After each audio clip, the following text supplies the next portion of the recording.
సహవాసం సహృదయముతో పిలుస్తున్నది నిన్నే. సాధారణ సువార్త సహవాసం సహృదయముతో పిలుస్తున్నది. సజీవుడైన యేసుని గూర్చి సవివరముగా వివరించుటకు, సజీవుడైన యేసుని గూర్చి సవివరముగా వివరించుటకు రండి రండి త్వరపడి వేగమే రండి. రండి రండి త్వరపడి వేగమే రండి. సాధారణ సువార్త సహవాసం సహృదయముతో పిలుస్తున్నది.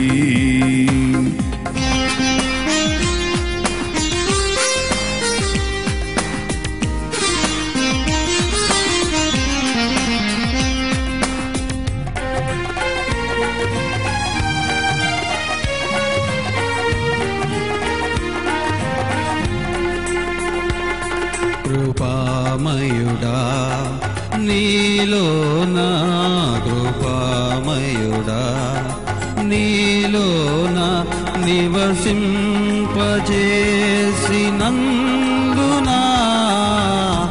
ఇదిగో నా స్తుతుల సింహాసనం.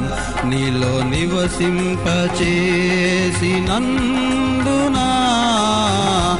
ఇదిగో నా స్తుతుల సింహాసనం. కృపామయుడా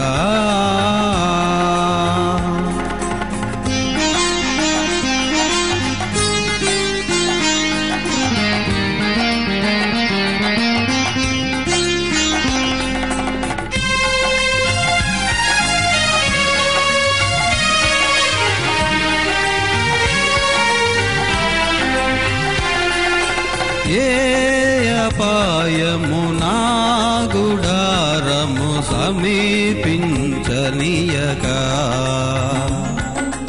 ఏ అపాయము నా గుడారము సమీపించనీయక,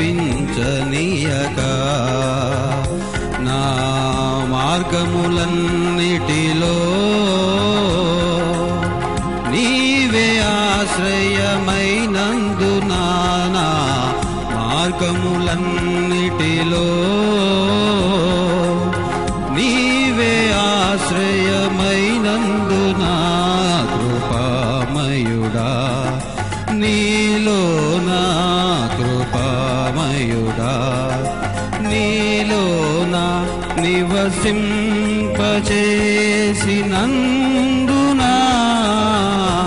ఇదిగో నా స్తుతుల సింహాసనం. నీలో నివసింపచేసినందునా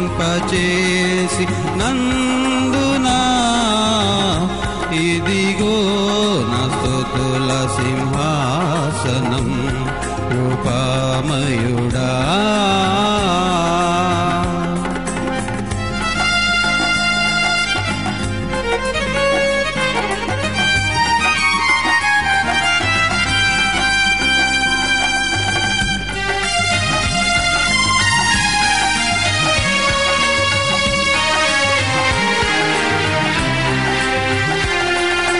చీకటి నుండి వెలుగులోనికి నన్ను పిలచిన తేజోమయా, చీకటి నుండి వెలుగులోనికి నన్ను పిలచిన తేజోమయా, రాజవంశములో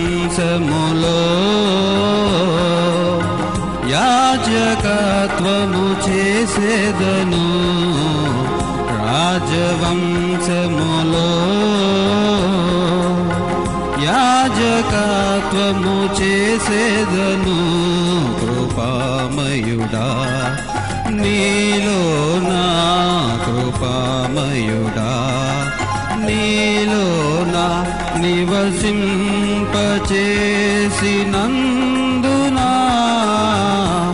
ఇదిగో నా స్తుతుల సింహాసనం.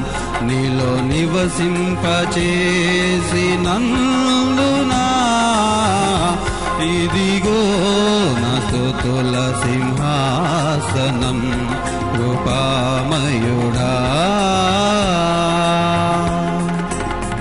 సామెతల గ్రంథం 8వ అధ్యాయం 34వ వచనం మనం చదువుకుంటున్నాం.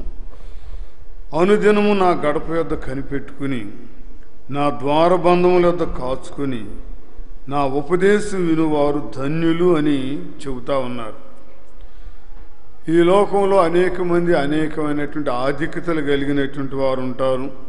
వాటిని బట్టి ఎంతో ధన్యులని పిలువబడేవారు కూడా ఉంటారు. కానీ దేవుని యొక్క ఉపదేశం, వాక్యాన్ని వినేటువంటి వారు ధన్యులు అని జ్ఞాని అయిన సొలొమోను చెబుతా ఉన్నాడు. ఎందుకంటే దేవుడు మనల్ని ప్రేమించినటువంటి దేవుడు, మన కొరకు ప్రాణం పెట్టడానికి పరలోకం విడిచి వచ్చినటువంటి వాడు.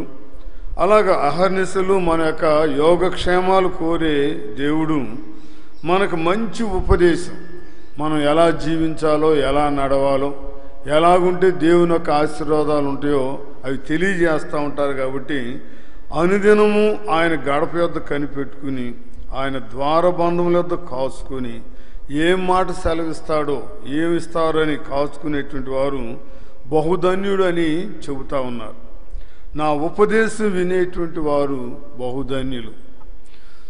అదే ప్రేమ లేనటువంటి వారు, లేదా దేవుడు ప్రేమ గలవాడు, సైతానుడు మనని ద్వేషించేవాడు, మన నాశనం చేసేవాడు. ఆయన మాటలు ఎలాగుంటాయంటే ఏదో అనేకమైనటువంటి మభ్య పెట్టి నాశనం చేస్తూ ఉంటాడు. కానీ దేవుని యొక్క ఉపదేశాలు మనల్ని ధన్యులుగా చేస్తే, దీవెనకరంగా మారుస్తాయి. అందుకని మనం దేవుని యొక్క ఉపదేశాలే వినాలి. వ్యర్థమైన వాటిని విన్నామనుకోండి, భ్రష్టు పట్టిపోతాం. ఇదివరకు దేవుని సేవకులు ఒక సంఘటన చెబుతుండేవాడు. ఒక యజమానుడు ఒక పక్షిని పంజరంలో పెట్టి చక్కగా పోషిస్తూ ఉన్నాడు.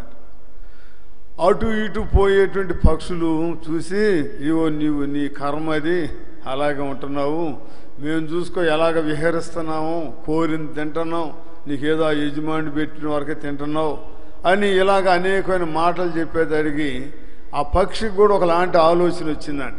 నేను కూడా ఎలాగైనా సరే ఈ పంజరుని బయటపడాలి, నేను కూడా స్వేచ్ఛగా విహరించాలి అనేటువంటి తలంపు వచ్చి, ఒకరోజు ఏదో దానికి ఆహారం పెడదామని పని మనిషి కావాలి, అలా పంజరం మూత తీయగానే అలా తుర్రుని ఎగిరిపోయిందంట. అరే ఇదేంటి ఎప్పుడు లేదేంటి అలా ఎగిరిపోయింది అనుకుందంట.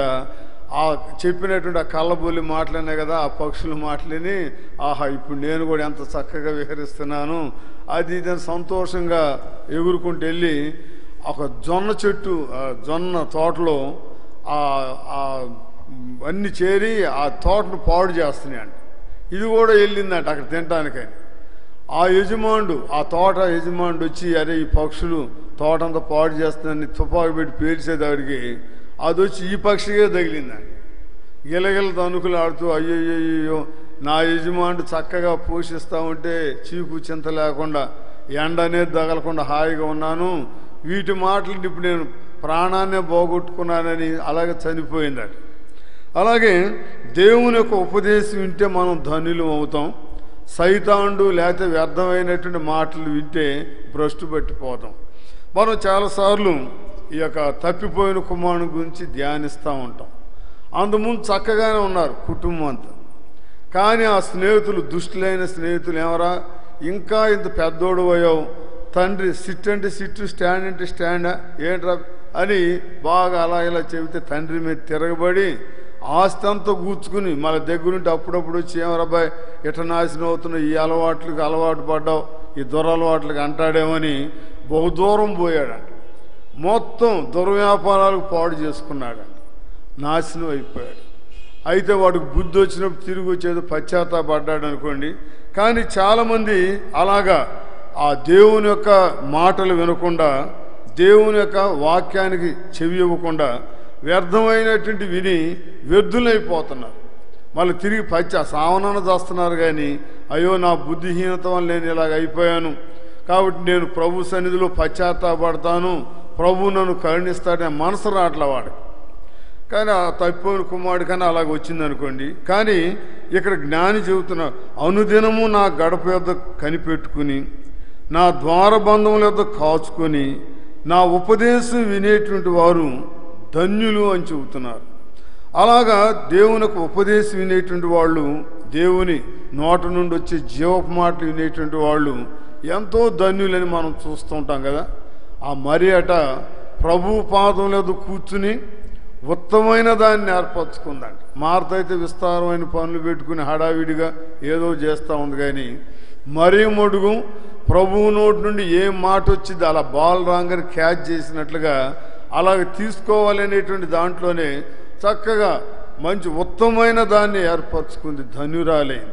అలాగే మనం కూడా వాక్యాన్ని విని అది మనసులో పెట్టుకుని చక్కగా ఉండాలి. అందుకే కీర్తనల గ్రంథంలో దావీదు అంటాడు, నేను పాపం చేయకుండా ఉండటానికి కారణం ఏంటంటే 119వ కీర్తన 11వ వచనంలో 119వ కీర్తన 11వ వచనంలో నీ ఎదుట నేను పాపం చేయకుండానట్లు నా హృదయంలో నీ వాక్యం ఉంచుకొని ఉన్నానబ్బా. ఎంత గొప్ప ధన్యత చూడండి. మన యొక్క హృదయంలో వ్యర్థమైనవి పెట్టుకుంటే వ్యర్థులం అయిపోతాం.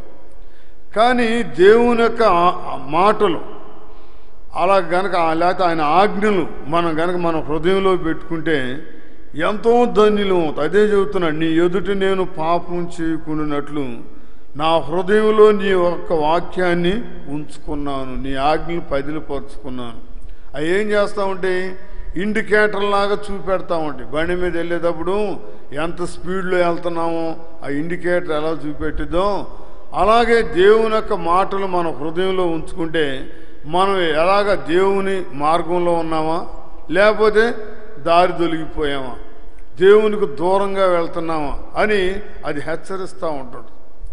కానీ అలా కాకుండా వ్యర్థమైనవి వింటున్నాం అనుకోండి, సైతాను బహుదూరంగా తీసుకెళ్ళిపోవాలి. ఒకసారి దేవుని సేవకులు చెప్పారు, ఆ ప్లేన్ ఆ విమానం అలా పైకి లేచేటప్పుడంటే ముందు భూమి మీదే పరిగెత్తిద్దంట, తర్వాత జస్ట్ అలా లేచిద్దంట. ఇంక ఒక్క సెకండ్కి ఎంతో 50 అడుగులు ఎంతో, ఇంకా లేదు అసలు కంటికి కొన్ని వేల అడుగులు దూరం ఎత్తెళ్ళిపోద్దంట. అలాగే వ్యర్థమైనటువంటి వాటిని వినేవాడు దేవుడికి అంత దూరం అయిపోతాడు. కాస్త తప్పినట్టుంటాడు కానీ పూర్తిగా దూరం అయిపోయి భ్రష్టు బట్టి ఎందుకు పనికిరానటువంటి వాళ్ళు అవుతారు. కాబట్టి ప్రత్యేకంగా చెబుతా ఉన్నారు, ఇవో అనుదినము నా యొక్క గడప వద్ద అనుదినము నా గడప వద్ద కనిపెట్టుకుని నా ద్వారబంధముల వద్ద కాచుకుని నా ఉపదేశం వినేటువంటి వారు ధన్యులు అని. మరి అలాగే దేవుని యొక్క ఉపదేశాన్ని వింటున్నారా? కొంతమంది ఉదయం లేచినప్పుడు కనీసం దేవుని యొక్క వాక్యం కూడా చదవరు. వాక్యం చదవాలి, ప్రార్థన చేయాలి. ఇదివరకు నాన్నగారు రిట్రీట్కి వెళ్ళినా సరేగా మెళకు వచ్చిన 3:30 ఆ ప్రాంతంలో మెళకు వచ్చినప్పుడు వెంటనే టార్చ్ చేసి కనీసం 2-3 అధ్యాయాలు చదువుకునేవాడు. సెల్స్ అయిపోతాయని అనుకునేవాడు కాదు, చదివి ఇక అలాగ ప్రార్థనలో ఉండేవాడు. అంటే దేవుని యొక్క ఉపదేశాలు ఉంటాయి, దేవుని యొక్క ఆ యొక్క ప్రేమతో చెప్పే ఆ మాటలు ఉంటాయి కదా, చదివి అలాగ తర్వాత ప్రార్థన చేసేవాడు, విజ్ఞాపన చేసేవాడు. అలాగే అనుదినము మనం దేవుని యొక్క వాక్యాన్ని చదవాలి. ఆయన సన్నిధిలో ప్రార్థన చేసేవారు ఉంటే మన యొక్క లోపాలేంటో దేవుడు తెలియజేస్తాడు. ప్రభువే మనతో మాట్లాడతాడు ప్రార్థన చేస్తూ ఉన్నప్పుడు. అందుకే ఏకాంత ప్రార్థన చాలా సహాయం చేసింది. మామూలుగా ఏదో మామూలు ప్రార్థన వేరు, కానీ ఏకాంత ప్రార్థనకి వెళ్ళినప్పుడు వ్యక్తిగతంగా ప్రభువుతో మాట్లాడతాం. ప్రభు మనతో మాట్లాడి, ఇవో నువ్వు ఇలాగ ఉన్నావు, గర్విష్ఠుడా నేను నీకు విరోధిని అని వినపడిందండి. ఒక స్వరం అదిరిపోయాడండి, ఒళ్ళంతా గర్వమైన అప్పుడు గ్రహించాడు. అలాగే మనం ఏకాంత ప్రార్థన చేస్తూ ఉన్నప్పుడు ప్రభు యొక్క స్వరం మన ప్రత్యక్షంగా వినపడిద్ది అన్నమాట. అలాగా డైరెక్ట్గా. అలాగా అనుదినము నా గడప యొద్ద కనిపెట్టుకుని నా ద్వారబంధముల వద్ద కాచుకుని నా ఉపదేశం వినేటువంటి వారు ఎంతో ధన్యులు అని చెబుతా ఉన్నారు. అలాగా ఆ ప్రసంగి గ్రంథంలో చెబుతాడు, 5వ అధ్యాయము, ప్రసంగి గ్రంథం 5వ అధ్యాయము 1వ వచనంలో నీవు దేవుని మందిరానికి పోవునప్పుడు నీ ప్రవర్తన జాగ్రత్తగా చూచుకొనుము. బుద్ధిహీనులు అర్పించినట్లు బలి అర్పించుడి కంటే సమీపించి ఆలకించుట శ్రేష్టము అని అక్కడ రాయబడింది. సమీపించి దేవుని సన్నిధికి వచ్చి వాక్యాన్ని చక్కగా ఆలకించి అర్థం చేసుకుని అప్పుడు ఎలాగ నడవాలో, ఎలాగ ఆ యొక్క బలిని అర్పించాలో, ఎలాగ దేవునికి ఇష్టలుగా ఉండాలో సమీపించి ఆలకిస్తే ఇది కానీ దూరం తెలియదు. మామూలు మనం ప్రతిదినం క్లాస్కి వెళ్ళినప్పుడు అనేకమైన సంగతులు తెలుసుకుంటాం. డిగ్రీ అయ్యే లోపల చాలా సంగతులు తెలుసుకుంటాం. అలా కాకుండా ఏదో ఆ కరస్పాండెన్స్ కోర్సు లేకపోతే ఏదో వాడికి అంత అనుభవం ఉండదు. ఏదో కాకపోతే బట్టి అవి రాస్తాడేమో కానీ అంత ఇది ఉండదు. అనుభవం కొన్ని విషయాలు తెలుసుకుంటూ ఉంటాం. మేము డిగ్రీ చదివే దానిలో కూడా ఎవరు ఒక అతను ప్రశ్న వేస్తే మా లెక్చరర్ గారు అన్నాడు, అబ్బాయి చొప్పదండు ప్రశ్న అయిపోక అని అన్నాడు. అందరం నవ్వాం. ఆయన అన్నాడు, చొప్పదండు ప్రశ్న అంటే ఏంటి తెలుసు అంటాయా అన్నాడు. మళ్ళీ ఎవరు మాట్లాడాలి, అందరు నవ్వాం కానీ ఎవరు మాట్లాడాలి. అప్పుడు ఆయన చెప్పాడు, చొప్పదండు ప్రశ్న ఏంటంటే అదే గురువు గారికి కొంతమంది శిష్యులు ఉన్నారంట. ఇక్కడ పాఠం చెబుతుంటే ఆడు బయట చూస్తూ ఉన్నాడంట. చూస్తూ ఉంటే ఏమిట్రా నేను ఇక్కడ పాఠం చెబుతుంటే అటు చూస్తున్నా ఏంట్రా అంటే, సార్ ఒక దూడంట మేత మేస్తుంది, పెద్ద ఇది మేస్తుందంట. తింటా ఉంటే వెనక నుండి రావట్లేదు ఏంటి సార్ అన్నాడంట. వెనక నుండి వచ్చి ఇంకా దానికి ఏం బలం ఉంటుందండి. అరే చొప్పదండు అంటే చొప్పదండు తింటుందంటే అది తింటుంటే వెనక రావట్లేదు ఏంటి సార్ అంటే వారు బుద్ధి లేనాడ వస్తే ఇంక దానికి బలం ఎక్కడ వచ్చి శక్తి ఎక్కడ వచ్చింది అని చొప్పదండు ప్రశ్న అంటారు. అప్పుడు దాకా నాకు తెలియదు. అలాగా కొన్ని విషయాలు తెలుస్తూ ఉంటాయి. సమీపించి ఆలకించి అర్థం చేసుకుని అలాగే ఎలా బలి అర్పించాలో, ఎలాగ దేవునికి ఇష్టలై ఉండాలో అలాగా మనం నేర్చుకుంటాం అన్నమాట. కాబట్టి ఆయనకు గడప యొద్ద కనిపెట్టుకుని చక్కగా ద్వారబంధంలో కాచుకొని ఉపదేశం వింటే ప్రభు మంచి శ్రేష్టమైనటువంటి సంగతులు తెలియజేస్తూ ఉంటాడు. అలాగా దేవుని సన్నిధికి రానటువంటి వాళ్ళు, ముఖ్యంగా ఏకాంత ప్రార్థన అనుభవం లేని వాళ్ళు ఆ భక్తిలో కూడా చివరి వరకు కూడా నిలవలేరు. నేను ఎంతోమందిని చూశాను. ముందు ఎంతో ఉద్రేకంగా భక్తి చేసినటువంటి వాళ్ళు మా సేవకులు చెబుతూ సోడా బుడ్డు భక్తి చేయొద్దు అనేవాడు. అప్పుడు మమ్మల్ని సోడా బుడ్డు భక్తి ఏంటంటే సోడా కొట్టినప్పుడు కీసు మరి తర్వాత తుస్సు మరి ఏదో మీటింగ్లప్పుడు అప్పుడు కాస్త ఉద్రేకంగా ఉంటారు కానీ తర్వాత మామూలు అయిపోతారు. అలాంటి భక్తి చేయొద్దని హెచ్చరిస్తూ ఉండేవాడు. కాబట్టి సమీపించి దేవుని యొక్క మాటలు మనం విన్నప్పుడు మన గ్రహింపు కలిగింది. ఇగో నేను ఇలాగ దేవునికి వ్యతిరేకమైన పనులు చేస్తున్నాను, నాకు మేలు కలిగిపోవటానికి నా పాపమే కారణం ఇది అని మనం అర్థం చేసుకుంటాం, వాడిని సరి చేసుకుంటాం. అలా కాకుండా సరిగ్గా దేవుని సహవాసానికి రాకుండా, దేవుని సన్నిధికి రాకుండా, వాక్యం వినకుండా ఏదో అటు ఇటు తిరుగుతా లేకపోతే ఎక్కడో మనసు పెట్టామనుకోండి ఏమీ అర్థం కాదు, ఎందుకు పనికి రాకుండా పోతారు. సమీపించి దేవుని యొక్క మాటలు ఆలకిస్తే ఆ లూదియా హృదయం తెరిచినట్లుగా దేవుడు నీ యొక్క హృదయాన్ని కూడా తెరిచి అలాగా మర్మాలను గ్రహించేటువంటి ఆ ధన్యతని దేవుడు అనుగ్రహిస్తాడు. అందుకే ఆ విత్తువాని ఉపమానంలో చెప్తున్నట్లుగా మంచి నేలలో పడినటువంటి వాడు అలా చేస్తాడంట. లోకాసు వార్త 8వ అధ్యాయము 15వ వచనంలో మంచి నేల నుండి అంటే విత్తనమును పోలిన వారు ఎవరనగా యోగ్యమైన మంచి మనసుతో వాక్యం విని దానిని అవలంబించి ఓపికతో ఫలించువారని చక్కగా రాశాడు. ఎలాంటి మనసు అంటే యోగ్యమైన మంచి మనసు అంటే ఏంటి? ఇదిగో దేవుడు నన్ను ప్రేమించి ఈ మాటలు సెలవిస్తున్నాడనే భావనతో తీసుకుంటూ ఉంటుంటారు. అలాగ ప్రతి మాట దేవుడు నాకు ఇదిగో ఈ పూట ఏం సెలవిస్తున్నాడని ఆశతో అపేక్షతో అలాగ చూస్తుంటారు. కాబట్టి అలాగ వాక్యం విని దానిని అవలంబించి ఓపికతో ఫలిస్తారు. అలాగే ఎన్ని శ్రమలు వచ్చినా, శోధనలు వచ్చినా, కష్టాలు వచ్చినా, ఇబ్బందులు వచ్చినా అలాగ దేవుల్లో నిలిచి ఫలించి బహుగా ఫలించి అనేక మందికి ఆశీర్వాదకరంగా ఉంటారు. తర్వాత కోపించుటకు నిదానించువాడు. దేవుని యొక్క వాక్యం హెచ్చరిస్తూ ఉంటుంది. బుద్ధిహీనుని అంతరంద్రమందు కోపము సుఖ నివాసము చేయును. కాబట్టి నేను బుద్ధిహీనుడని జ్ఞాపకం చేసుకుని కోపించడు, జాగ్రత్త పడతాడు. ఇదివరకు దేవుని సేవకులు ఒక విషయం చెబుతుండేవారు.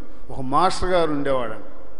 ఆయన ఎక్కడికి వచ్చినా కూడా ఒక మొండి గొడుగు, ఆ ఇరిగిపోయిన గొడుగు ఒకటి సాంక్రం పెట్టుకొస్తుంటే, మాస్టర్ గారు ఆ కొంకన్న వేయించకూడదా లేదా కొత్త గొడుగు కొనుక్కోకూడదా అని అడిగానంట. అడిగితే అబ్బాయి దీనికి ఒక కథ ఉందలే అన్నాడంట. ఏంటి మా కథ అంటే, ఎవరైనా చెవు కోసుకుంటా. మాస్టర్ గారు ఏంటండి ఆ కథ ఏంటి చెప్పు అంటే ఆయన చెప్పాడండి, అబ్బాయి మేమిద్దరము టీచర్లు అయినా ఆ రోజుల్లో తక్కువ జీతం, పిల్లలు వాళ్ళని చదివించాలి. ఉందంటే ఇదిగో ఫలానా మంచి చీర కొనుక్కుంది, ఈ పండగకి అలాంటి చీర తెమ్మందంట. అది చాలా ఖరీదమ్మా అంటే, నేను సంపాదిస్తున్నాను, ఇంతకాలం నుండి కాపురం చేస్తున్నాను, ఆ చీర తెస్తావా సస్తావా అని పట్టుబట్టిందంట. కోపమేకి చేతులు గొడుగు పెట్టి కొట్టేదానికి ఇరిగిందంట. తర్వాత వెంటనే ప్రార్థనకి వెళ్ళేవాడు. ఏంటి ప్రభు ఎంత కోపం వచ్చిందంటే, నువ్వు బుద్ధిహీనుడు అని చెప్పాడు దేవుడు. అందుకని మరి అది ఇరిగిపోయిన గొడుగు చూసుకుని నేను టీచర్ని అనుకోడండి, నేను బుద్ధిహీనుడు కోపిస్తుండని అది గుర్తుగా ఉంటానికని ఎప్పుడు సంకలో పెట్టుకెళ్తాను. కొత్తది కొనలేక కాదు, లేకపోతే దాన్ని కొంకేపి ఇలాగ కాదు, కానీ అది చూసినప్పుడు నేను బుద్ధిహీనుడిని, టీచర్ని చదువుకున్నాను, ఉద్యోగం చేస్తున్నాను, బుద్ధిహీనుడిని గుర్తుకని అది అట్లాగే పెట్టానని చెప్పాడు. అలాగే అనుదినము ఆయన గడప యొద్ద కనిపెట్టుకుని ఆయనకు ఉపదేశాలు వినేటువంటి వారికి చక్కగా అలాంటి జాగ్రత్త పడి కోపించడానికి కూడా నిదానించేవారు. కోపం వస్తే రావచ్చాం కానీ అలాగే నిగ్రహించుకోగలరు. తక్కిన వాళ్ళు నిగ్రహించుకోలేదు. కోపం వచ్చిందంటే కొంతమంది ప్లేట్ ఇసిరి మొఖాన్ని కొడతారు. ఎంత కోపిస్టులో చెప్తాను. ఒకసారి ఒక ఆయన సాక్ష్యంలో చెప్పాడు, నేను ఎంత కోపిస్తుండంటే వాళ్ళ అక్క అన్నం పెట్టారంట. అన్నంలో ఒక ఎంట్రుకు వచ్చిందంట. తీసి అక్కడ పడేయచ్చు, లేకపోతే అక్క ఈ అన్నం వద్దు మళ్ళీ పెట్టండి పోయింది. ఆ ఎంట్రుకు చూడగానే ఏం ప్లేట్ తీసి వాళ్ళ అక్క మొఖాన్ని కూడా 6 కుట్లు పడ్డాయి అంటే నీకు ఎంత కోపి ఆలోచించాను. కానీ నేను ప్రభు దగ్గరికి వచ్చినాక నన్ను ప్రభు చెక్కి శుభ్రం చేశాడు. ఆ కోపం గీపం అంతా తీసి, ఇప్పుడు మీరు నమ్మలేరు నేను కోపిస్తున్నాండి, అలా చేశాడని ఆయన సాక్ష్యం చెప్పాడు. మరి అలాంటి ఇది ఉందా నీకు కూడా చక్కగా నిదానించి మాట్లాడే ఆ మృదువైన మాటలు మాట్లాడే స్వభావం రావాలంటే, ముక్కోపిలా కోప్పడకుండా నిగ్రహించుకునే శక్తి కావాలంటే, అనుదినము ఆయన గడప వద్ద కనిపెట్టుకుని ఆయన ద్వారబంధములతో కాచుకుని ఆయనకు ఉపదేశం వినేటువంటి వారు, ఆయన మోకాళ్ళ మీద దేవుని యొక్క వాక్యం చదివి అలాగ మోకాళ్ళ మీద ధ్యానించేవారు ఉంటే ఆయనకు ఉపదేశం నీకు తెలియజేస్తాడు. అప్పుడు నువ్వు ఎంతో అనేక మందికి మాదిరికరంగా, లేకపోతే ఉందారే ప్రార్థనకి వెళ్తాడే కానీ ఏం ఉపయోగం ఏంటి అనే తీరులోనే ఉంటుంటారు. అలా కాబట్టి ఎంతో జాగ్రత్తగా మనం దేవుని సన్నిధిలో ఉండి ఆయన గడప యొద్ద కనిపెట్టుకుని ఆయన ద్వారబంధముల వద్ద కాచుకుని ఆయనకు ఉపదేశం వినేటువంటి వారుగా ఉంటే మనం ఎంతో ధన్యులు అవుతాం. ఆ మంచి నేలన పడినటువంటి విత్తనం ఎలాగ ఫలించి 100 ఫలించిద్దో అలాగే చక్కగా దేవుని యొక్క ఆశీర్వాదాలు పొంది అనేక మందికి ఆశీర్వాదకరంగా ఉంటాం. లేకపోతే ఏం లేదు, అనేక మంది అడ్డుబండలమై కూర్చుంటాం.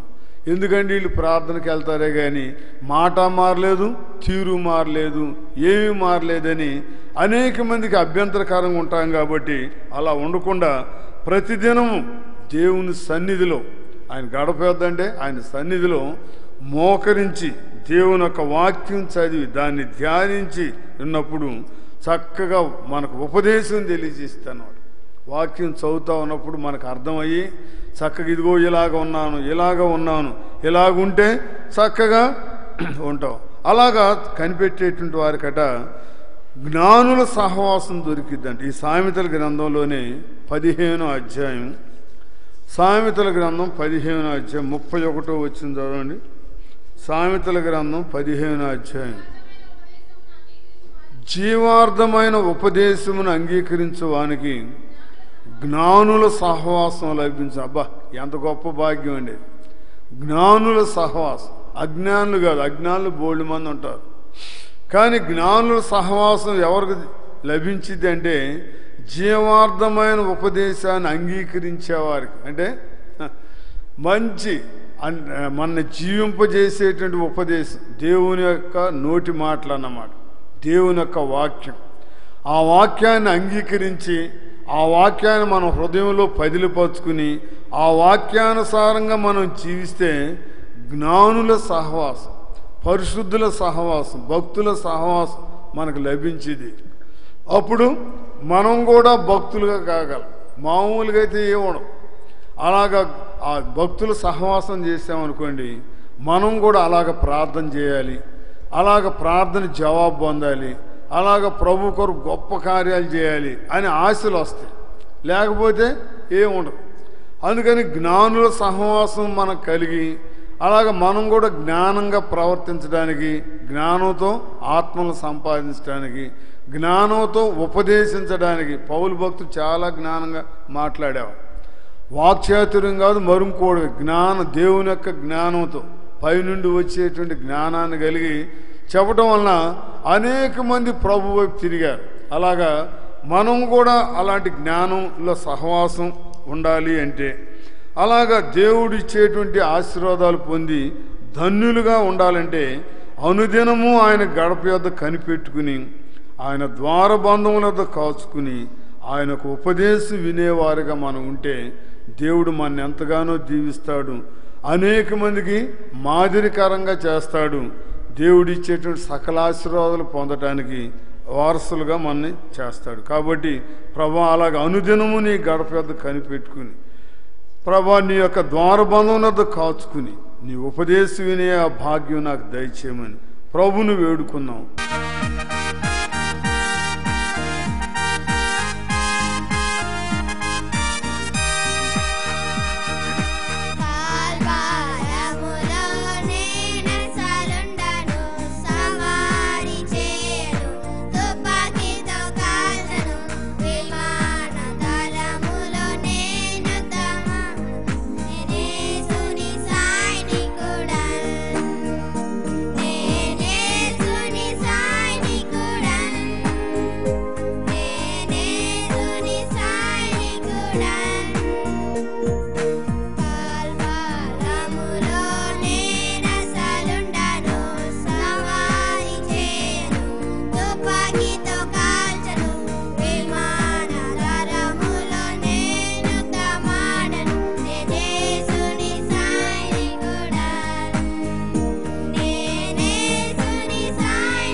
లేమెన్స్ ఇవాంజలికల్ ఫెలోషిప్ చర్చి ద్వారా జరుగుతున్న ఆరాధన కార్యక్రమాలకు మిమ్మల్ని ప్రేమతోటి ఆహ్వానిస్తూ ఉన్నాం.